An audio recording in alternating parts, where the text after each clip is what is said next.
വീട് നിർമ്മാണവും പുതിയ വീട് താമസവുമായി ബന്ധപ്പെട്ട് ഒരുപാട് ആചാരങ്ങൾ നടന്നു വരുന്നു. ഉദാഹരണമായി പാലുകാച്ചൽ, വീട്ടിൽ സുബഹി ജമാഅത്ത് സംഘടിപ്പിക്കൽ, മാഷാ അല്ലാഹ് ബോർഡ് വെക്കൽ. ഇതിന്റെ ഇസ്ലാമിക വിധി എന്താണ്? ഇത് ശരിയാണോ? ഇപ്പൊ പറഞ്ഞതുമായി ബന്ധപ്പെട്ട് തന്നെ കിടക്കുന്നതാണ് ഇതിൽ ഉന്നയിക്കപ്പെട്ട പലതും. അപ്പൊ വീട് വെക്കുമ്പോൾ തന്നെ തുടങ്ങുന്നു ഇത്തരം അന്ധവിശ്വാസം. ഇപ്പോൾ നമ്മൾ പറഞ്ഞ കന്നിമൂല തന്നെ. അത് കഴിഞ്ഞാൽ പിന്നെ ഒരു കുറ്റിയടിക്കൽ അത് തുടങ്ങും. ഒരു പബ്ലിസിറ്റിക്ക് വേണ്ടി ആയിക്കോട്ടെ, അടിച്ചോട്ടെ ചേർക്കാം. പക്ഷെ ചില ആളുകൾ വന്ന് അടിച്ചെങ്കിലേ ശരിയാകും. സ്ഥാനം നോക്കണം. സ്ഥാനം നോക്കണം എങ്ങനെ? നമ്മൾ 5 സെന്റേ ഉള്ളൂ, അതിന് ഒതുങ്ങുന്ന വീടാകണം. അപ്പൊ അതിനനുസരിച്ച് ആദ്യം നോക്കേണ്ടി വരും. നീളും വീലൊക്കെ നോക്കി ആ റൂം അവിടെ കയ്യാൽ ഇവിടെ സ്ഥലം ഉണ്ടാവോ എന്നൊക്കെ നോക്കാം. അതാണ് സ്ഥാനം നോക്കൽ. അല്ലാതെ തങ്ങൾ വന്നു, ഉസ്താദ് വന്നു, ബീവി വന്നു, മറ്റേ ഹോജ വന്നു, അയാളെ കൈ കൊണ്ട് അടിച്ചു, അതുകൊണ്ടൊരു പ്രത്യേകമായ ഒരു ബർക്കത്ത് കിട്ടും, അങ്ങനെ ഒന്നില്ല. അങ്ങനെ ഒരു അടിക്കേണ്ട കുറ്റിയുമില്ല. ഇനി ആദ്യത്തെ കട്ടിൽ വെക്കാൻ തങ്ങളെ വിളിക്കും. തങ്ങൾ കട്ടിലൊക്കെ ഇല്ല, മൂപ്പര് തൊടുള്ളൂ. മൂപ്പര് നിങ്ങൾ തൊട്ടുകൊടുക്കും, അത്രേ ഉള്ളൂ. തനിക്ക് അന്നത്തെ കൂലിപ്പണിക്ക് മൂപ്പര് വിളിക്കുകയാണെങ്കിൽ അതിന് കുഴപ്പമൊന്നുമില്ല. ബാക്കി എല്ലാ കട്ടിലും ബംഗാളിയും ബീഹാരിയൊക്കെ വെക്കും. ഒന്നാമത്തെ കട്ടിൽ വെക്കുമ്പോൾ മൂപ്പര് കയ്യമ്മ തൊട്ടാൽ മതി, തങ്ങൾ തൊട്ടിട്ടാൽ മതി, ഞാൻ രക്ഷപ്പെട്ടു. ഇല്ല, അങ്ങനൊന്നുമില്ല. അത് കഴിഞ്ഞ് വീട് താമസമാക്കുമ്പോഴുമുണ്ട്. പേരെന്നെ കുറ്റൂസാണ്. കുറ്റൂസ ശരിക്കും കുറ്റിപൂജ. കുറ്റിപൂജ കാരണം നേരത്തെ പറഞ്ഞ വാസുദേവൻ അവിടെ അധികാരമുള്ളവനാണ്. അങ്ങനെ പ്രീതിപ്പെടുത്തണം, ഒരു പൂജ വേണം. അതിന് ഗോമാതാവിന്റെ പാല് തന്നെ വേണം. അതാ പാല് കാച്ചൽ. ഗോമാതാവാണ്. ആ ഗോമാതാവിന്റെ പാലെടുത്ത് അത് കാച്ചി കുടിക്കാനോ? അല്ല, അത് കാച്ചി തിളച്ചു മറിഞ്ഞ് പൂർണ്ണമായി അങ്ങനെ അടുപ്പിക്ക് തിളച്ചു മറിഞ്ഞ് പോണെന്നാ. അപ്പോഴേ അവന് റാഹത്താവുള്ളൂ. തൃപ്തനായി, ഇനി അവിടെ താമസിച്ചോ എന്ന് പെർമിഷൻ തരും. ഓക്കെ, ഞാൻ എന്നിൽ തൃപ്തനായി, നീ താമസിച്ചോ. അങ്ങനെ അവന്റെ പ്രീതി നേടിയിട്ട് വേണം ആ വീട്ടിൽ താമസിക്കാൻ. അല്ലാഹു തആലയുടെ ഭൂമിയിൽ അല്ലാഹു തന്ന സമ്പത്ത് കൊണ്ട് അല്ലാഹു തആലയുടെ തീരുമാനപ്രകാരം വീട് നിർമ്മിച്ചിട്ട് അല്ലാഹ്ക്ക് ഇഷ്ടമില്ലാത്ത പണി, ശിർക്കിന്റെ പണി ചെയ്തുകൊണ്ടാ പോകുന്നത്. പിന്നെ ചിലര് കേറുമ്പോ തന്നെ മുസാഫും കൊണ്ട് കയറും. ഈ സദക്ക തടുക്കാതെ മദീനാണ്, അത് അള്ളാഹിനെ പറ്റിക്കലാണ്. ആ മുസാഫിനെ അള്ളാഹ് പറഞ്ഞത് ശിർക്ക് ചെയ്യാൻ പാടില്ല. അപ്പൊ പിന്നെ വലിയ കാര്യമൊന്നുമില്ല. മൗലിദ് ഓതുക, അതും അങ്ങനെ തന്നെയാണ്. മൗലിദ് പാരായണം എന്താ നബിന്റെ മദ്ഹല്ലേ? അല്ല, മദ്ഹയിൽ കുറച്ചുണ്ടില്ല എന്നല്ല, പക്ഷെ മദ്ഹ് മാത്രമല്ല, നബി വിളിച്ചു പ്രാർത്ഥിക്കുന്ന വരികൾ മൗലിദിലുണ്ട്. നബി തങ്ങൾക്ക് അള്ളാഹുവിന്റെ പല വിശേഷണങ്ങളും ചാർത്തിക്കൊടുക്കുന്ന വരികൾ മൗലിദിലുണ്ട്. ഗുണദോഷങ്ങൾക്കുള്ള പരിഹാരമായി ഈ മൗലിദുകളെ കാണുന്നുണ്ട്.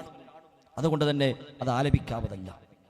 പിന്നെ സുബഹി ജമാഅത്ത് അത് നടക്കേണ്ടത് പള്ളിയിലാണ്, വീട്ടിലല്ല. പുരുഷന്മാരുടെ നിസ്കാരം പള്ളിയിലാണ്. പള്ളിയിലെ നിസ്കാരം ഒഴിവാക്കി ഉസ്താദും കുട്ടികളും ബന്ധപ്പെട്ട് നിസ്കരിക്കുകയാണോ? അപ്പൊ മനസ്സിലാക്കാം ഇത് നേരെ ഓപ്പോസിറ്റ് ആണ്. ഭക്ഷണം നമുക്ക് കൊടുക്കാം, അത് ഒരു സന്തോഷവേളയിൽ ചെലവഴിക്കാൻ പൊതു തത്വപ്രകാരം. സന്തോഷം വന്നാൽ ചെലവഴിക്കുക എന്ന പൊതു തത്വപ്രകാരം ഒരാൾക്ക് വിവാഹത്തിന് അതേപോലുള്ള ഏത് സന്തോഷവേളയിലും അയാൾക്ക് വേണ്ടി സുഹൃത്തുക്കളെ മറ്റും വിളിച്ച് ഭക്ഷണം കൊടുക്കാം. അത് സൗകര്യം പോലെ എപ്പോഴും ആവാം.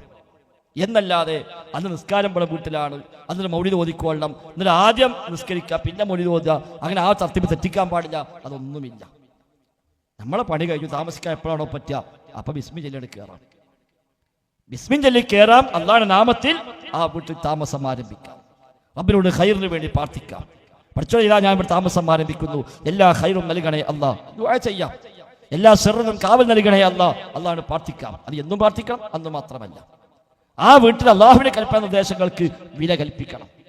അവിടെ ഹറാമുകൾ നടക്കരുത്, അവിടെ തോന്നിവാസങ്ങൾ നടക്കരുത്, അവിടെ ശിർക്ക് നടക്കരുത്. അവിടെ തൗഹീദ് അധിഷ്ഠിതമായ വീടാവണം. ആ ഭൂമി വാസയോഗ്യമാക്കിയത് അള്ളയാണ്. വീടുണ്ടാക്കാനുള്ള സമ്പത്ത് നൽകിയത് അള്ളയാണ്. അതിനുള്ള ആരോഗ്യം നൽകിയത് അള്ളാഹുവാണ്. വലിയ നിഅമത്താണ് വീട് എന്നുള്ളത്. മറ്റു പലർക്കും ലഭിക്കാത്ത നിഅമത്ത് എനിക്ക് കിട്ടി, പഠിച്ചവന്റെ വലിയ അനുഗ്രഹമാണ്. അതെല്ലാം കിട്ടിയപ്പോൾ അള്ളാഹിനെ മറക്കുകയാണെങ്കിലോ അത് പാടില്ല. അവിടെ ഹറാമില്ലാതെ, ശിർക്കില്ലാതെ, ബിദ്അത്തില്ലാതെ, ഖുറാഫാത്തില്ലാതെ റഹ്മാനായ റബ്ബിൽ തവക്കുലാക്കി അള്ളാഹിന്റെ തൃപ്തി കിട്ടാൻ എന്തൊക്കെ വഴിയുണ്ടോ ആ വഴികളൊക്കെ ചെയ്യണം. നിസ്കാരത്തിന് ഫർള് പള്ളിയിലാണ് പുരുഷന്മാർക്ക് ഫർള് നിസ്കാരം പള്ളിയിൽ, സ്ത്രീക്ക് പള്ളിയിലുമാകാം വീട്ടിലുമാകാം. എന്നാൽ സുന്നത്തുകൾ പുരുഷന്മാർക്ക് ഏറ്റവും ഹൈറ് വീട്ടിലാണ്. ഫർള് നിസ്കാരം പള്ളി നിസ്കരിച്ചാൽ 27 ഇരട്ടി കൂലി, മറ്റൊരു ഹദീസിൽ 25 ഇരട്ടി കൂലി. വീട്ടിൽ നിസ്കരിക്കാൾ ഏറെ പള്ളിയിൽ പോയി ഔദ്യോഗിക ജമാഅത്തിൽ പങ്കെടുത്ത് നിസ്കരിച്ചാൽ. എപ്പോഴെങ്കിലും പോണേക്ക് പള്ളിയിൽ നിസ്കരിച്ചു, അതുകൊണ്ട് 27 കിട്ടൂല. അവിടുത്തെ ഔദ്യോഗിക ജമാഅത്തിൽ പങ്കെടുത്ത് ഒരാൾ നിസ്കരിക്കുന്നുവെങ്കിൽ 27 ഇരട്ടി പുണ്യം കിട്ടും. 27 ഇരട്ടി എന്ന് നബി പറഞ്ഞത് അത് വെറുതെ എണ്ണം പറഞ്ഞാവൂലല്ലോ. വെറുതെ പറയണമെങ്കിൽ 25 പറയാല്ലേ, 30 പറയാല്ലേ, റൗണ്ട് ചെയ്തിട്ട് 27 എന്ന് പ്രത്യേകം പറഞ്ഞെങ്കിൽ അതിന് 27 കാരണമുണ്ട് എന്നാണ് ഫത്ഹുൽ ബാരിയിൽ ഇമാം അസ്ഖലാനി രേഖപ്പെടുത്തിയത്. 27 നിബന്ധന ഒക്കുമ്പോഴാ 27 കുരുട്ടുക. പരിയിൽ നിന്ന് ഒതുണ്ടാക്കി പോരണം, അതിൽപ്പെട്ട ഒന്നാണ്. നിസ്കാരം മാത്രം ലക്ഷ്യം വെച്ച് പള്ളിക്ക് വരണം. വരുന്ന ആ വരവ് പോലും അടക്കത്തോടെ ഒതുക്കത്തോടാവണം. വണ്ടിക്കളിച്ച് വന്നാൽ ഇതിന് കൂലി കുറയും. പള്ളി വന്ന് നിസ്കാരം കാത്തിരിക്കണം. ഇങ്ങനെ 27 കാരണങ്ങൾ പാലിക്കപ്പെടുമ്പോഴാണ് 27 പുണ്യമെന്ന് ഫത്ഹുൽ ബാരിയിൽ ഇമാം അസ്ഖലാനി ഈ ഹദീസ് വിശദീകരിച്ചുകൊണ്ട് രേഖപ്പെടുത്തിയിട്ടുണ്ട്. എന്നാൽ സുന്നത്ത് വീട്ടിലാണെങ്കിൽ ഇതേ കൂലി കിട്ടുമെന്ന് മറ്റു ഹദീസ് കാണാം. പള്ളിയിൽ നിന്ന് ഫർള് നിസ്കരിച്ചാൽ കിട്ടുന്ന കൂലി സുന്നത്ത് വീട്ടിൽ നിസ്കരിച്ചാൽ കിട്ടുന്നു. അപ്പം നിസ്കാരം പോലെ അജണ്ട ആവേണ്ടി വരും.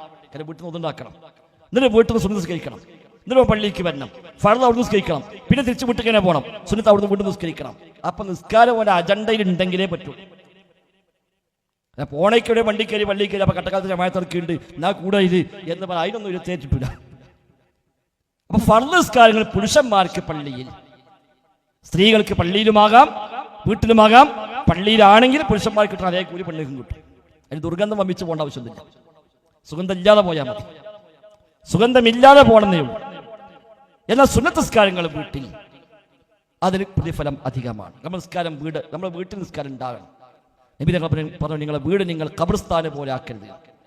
എന്താ ഖബർസ്ഥാനിന്റെ പ്രത്യേകത? അവിടെ ഖുർആനോത്തില്ല, നിസ്കാരമില്ല, ഒന്നുമില്ല, മരിച്ചവിടെ കിടക്കണവരൊക്കെ. അതേപോലെ ആവരുത് വീട്.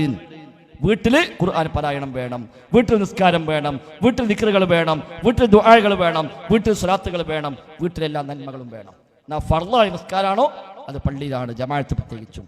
അതാണ് ആ വിഷയത്തിൽ നമ്മൾ ശ്രദ്ധിക്കേണ്ടത്.